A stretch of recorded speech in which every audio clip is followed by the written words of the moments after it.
Eh bien bonjour à tous, c'est un nouveau tutoriel Photoshop où nous allons faire ce genre de choses, c'est-à-dire transformer une photo, déformer le visage de cette personne, déplacer les yeux et pour finir créer une séquence d'images qui, comme ici sur cet exemple, est du GIF HTML ou encore une séquence d'images que l'on pourra retravailler dans un éditeur vidéo tel que Premiere ou After Effects ou d'autres. Bien, voilà, fermez ceci et nous allons voir notre image de départ. Donc, ce que nous allons voir, c'est les outils de déformation en plus de la technique pour faire bouger les yeux. Donc, les outils de déformation dans Photoshop, eh ben, nous avons dans la transformation. Dans la transformation, nous avons l'outil déformation, qui dans le cas précédent n'est pas le plus performant pour faire ce genre de choses, de transformation au niveau des sourcils ou de la bouche. Nous avons dans les filtres la fluidité, qui peut permettre également certaines choses, qui est un outil assez puissant, qui demande un peu d'expérience et quelques heures à passer avant de maîtriser, mais qui peut être très efficace. Et ce qui va nous intéresser aujourd'hui, c'est la déformation de la marionnette. Voilà, c'est la méthode que j'ai utilisée pour faire ce genre de choses. Alors, j'ai forcé le trait exprès. Je m'en excuse auprès de cette jeune personne qui louche terriblement maintenant à cause de moi. Voilà, ou qui fait une drôle de grimace. Bien. Je vais supprimer ça pour pouvoir recommencer avec vous. Dans un premier temps, j'avais trouvé cette photo sur Internet. Alors l'avantage, c'est que c'est extrêmement photoshopé, donc cette jeune personne est parfaite, elle n'a pas une ride, pas un bouton, rien, donc ça va nous faciliter la tâche. Je vais dupliquer une première fois et je vais travailler mes yeux. Je vais donc bien agrandir ma fenêtre de travail, me placer sur un œil. Je vais prendre l'outil de sélection ellipse et je vais, comme ceci, me placer autour de l'œil. Je vais faire sélection, transformer la sélection pour coller au plus près de l'œil.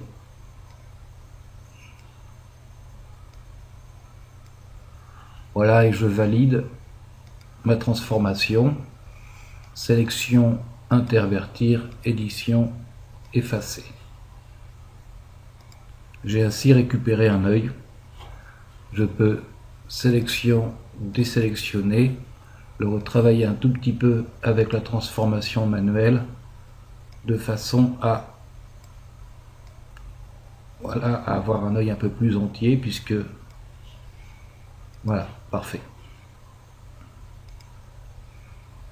Donc voilà notre œil. Maintenant je vais m'intéresser au blanc de l'œil. Donc je vais continuer à dupliquer mes images de départ. Je vais prendre l'outil plume. Et pour les gens qui ne sont pas trop habitués avec l'outil plume, regardez. 1 point, 2 points, 3 points, 4 points, et je boucle. Voilà. Je vais chercher l'outil de flèche blanche qui est l'outil de déplacement des points pour recentrer correctement. Voilà. Et ensuite, dans les outils plumes, je prends l'outil conversion de points. Je clique et je vais tirer comme ça, ensemble ou séparément en fonction de ce que j'ai besoin. Vous voyez, plus je vais l'éloigner du point central, plus je vais agrandir ma courbe, et plus je serai horizontal et plus ma courbe sera régulière. Là en l'occurrence ça me va très bien. Alors ce qu'il ne faut pas faire avec l'outil plume, c'est ça, vers qu'une boucle, c'est que je ne suis pas dans le bon sens. Il suffit de retourner. Voilà, là je suis pas trop mal. Ici, je vais faire une courbe bien régulière. Et ici, je vais venir comme ça. Vous voyez que là, je commence à dépasser. Il suffit que je rétrécisse un peu ma tangente, tout en la gardant bien horizontale pour que je garde, je réduise l'angle de ma courbe, si je puis dire, tout en la conservant dans sa forme. Voilà. J'ai fait ma courbe, je vais dans tracer.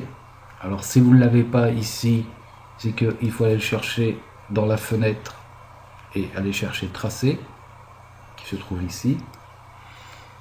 Tracé, je sélectionne le tracé, je vais ici sur le petit symbole du cercle en pointillé qui dit récupérer le tracé comme une sélection. Voilà, je reviens dans mes calques et je vais supprimer ceci. Alors on ne voit pas parce que derrière il y a une image qui est tout à fait pareille. Voilà, je vais conserver cette sélection, je vais aller chercher un gris clair, très clair même, hein. Que le blanc de l'œil, même avec Photoshop, n'est jamais d'un blanc parfait. Et je fais édition remplir avec donc ma couleur de premier plan qui est un gris clair. Ok. Je vais excusez-moi, édition annulée, je dis des bêtises, je fais un nouveau calque et cette fois-ci je fais édition remplir pour avoir mon blanc de l'œil sur un calque isolé. Hein, donc j'ai fait un nouveau calque. Voilà. Je vais décocher mon œil. Je peux désélectionner. Et je vais améliorer tout ça. Donc avec l'outil Densité Plus, je vais forcer un peu sur le tour pour donner cet aspect un petit peu arrondi en forçant un peu plus. Donc là je suis en teint clair, je vais mettre un tout petit peu plus fort ici, voilà.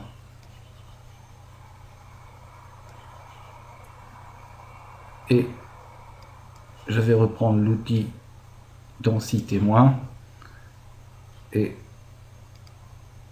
densité moins.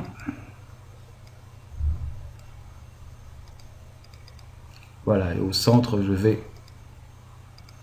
blanchir un peu plus, je remets mon œil. Voilà, autour de mon œil, je vais mettre un peu plus de blanc. Voilà. Pour deux pas, vous voyez que mon dessin du blanc de l'œil est un peu juste. Je vais donc faire édition, transformation manuelle et l'agrandir un tout petit peu pour qu'il soit bien rentré. Voilà, dans l'œil.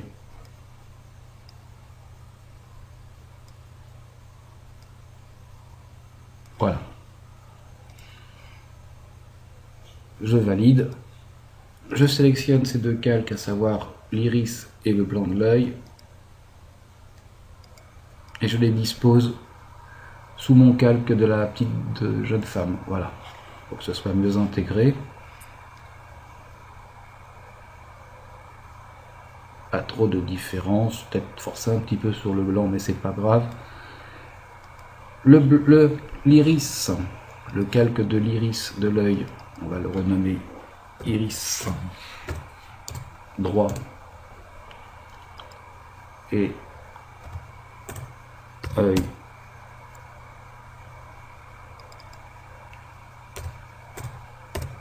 droit. Voilà. Je me place entre ces deux calques, j'appuie sur la touche Alt et je fais un calque d'écrêtage. Je sélectionne mon œil et je peux comme ça le bouger et il va rester à l'intérieur bien sagement. Donc là, si je veux la faire loucher, pas de problème. Bien, je reprends mon calque de la jeune femme et je vais m'attaquer au second œil de la même manière. Donc je reprends mon outil plume, j'agrandis dans ma fenêtre de navigation pour voir ce que je fais. Un clic, un autre, un autre, un troisième, et je relie au quatrième. Voilà. Outil de conversion de points.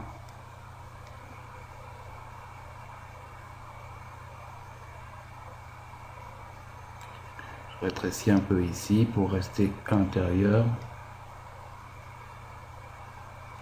voyez, l'outil plume n'est pas forcément très compliqué, il demande juste un petit peu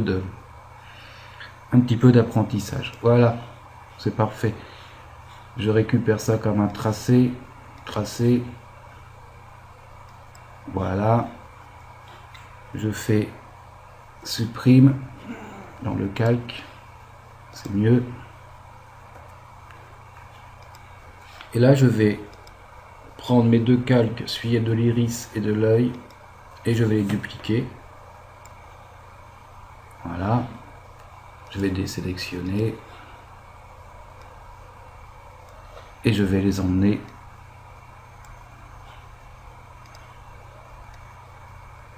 de l'autre côté.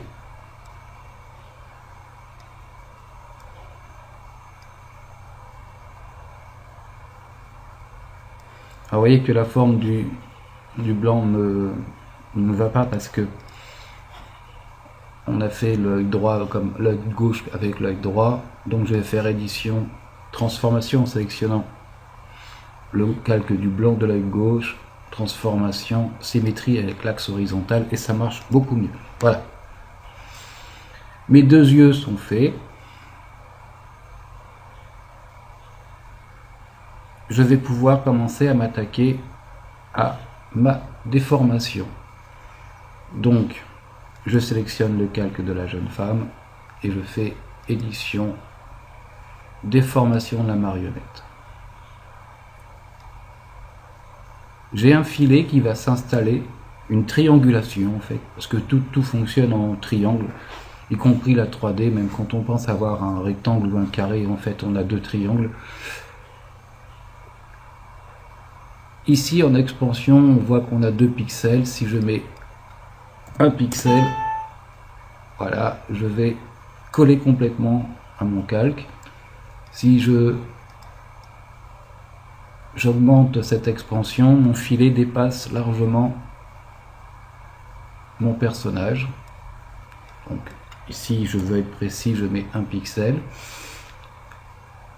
Ici, dans le densité, j'ai moins de points, donc pour un travail moins précis, mais beaucoup moins lourd, normal, et plus de points.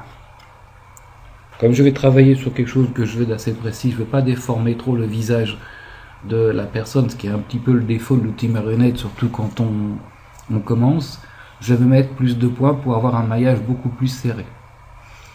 Ici dans le mode, j'ai normal, rigidité, normal et déformation. Je vais prendre rigidité et je vais cliquer comme ça des points autour du sourcil pour éviter que quand je déforme le sourcil, je déforme tout ce qu'il y a autour. Donc c'est un peu la limite de ma déformation. Voilà.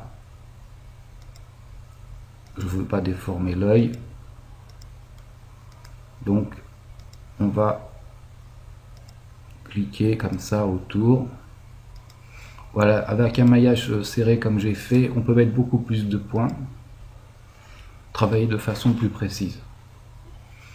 Ok, maintenant je vais prendre l'outil déformation et je vais faire des points sur mon sourcil.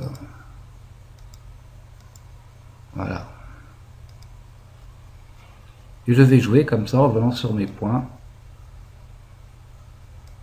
Vous voyez que ça déforme, il faut pouvoir rétablir après, point par point.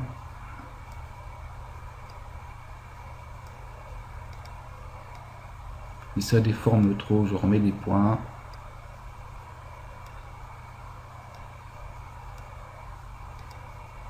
Ok.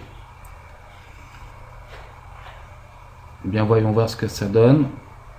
Je valide.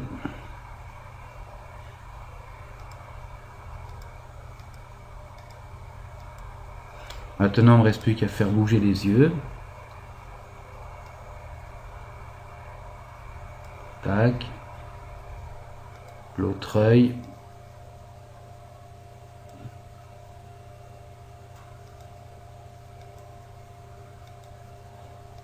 Voilà.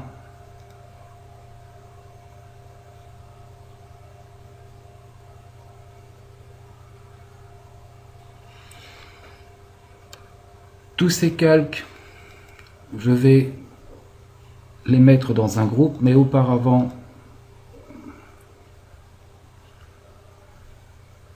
je vais dupliquer ceci pour ne pas avoir à les refaire.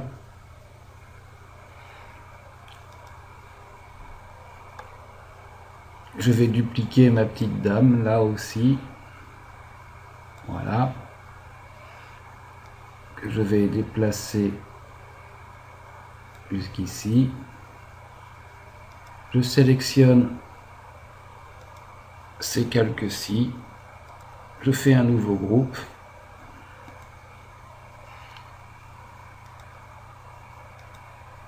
Et je vais rentrer tous ces calques dans un nouveau groupe.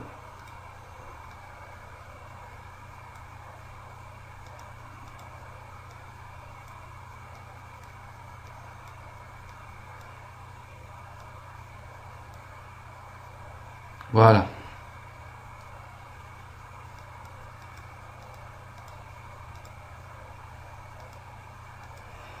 Vous voyez que notre animation se fait, donc je peux faire l'animation sur la bouche, sur les deux sourcils. Ici, je peux continuer mon animation, donc on va pas. Vous avez compris le principe. À chaque fois que je ferai un nouveau personnage, enfin une nouvelle image, je vais en faire un groupe pour avoir de la place pour travailler. Voilà. Et en fin de travail, pour avoir mes images, ça on verra ça dans le tuto prochain, je pixeliserai le groupe, enfin, je fusionnerai le groupe pour avoir 1, 2, 3, 4 images différentes que je rentrerai dans la table d'animation de Photoshop pour en faire une séquence d'images. Voilà. Le premier travail est fait, je vous retrouve dans un prochain tuto pour faire une animation, une séquence d'images en GIF HTML ou en vidéo directement grâce à Premiere par exemple. Salut à tous et au prochain tuto, merci.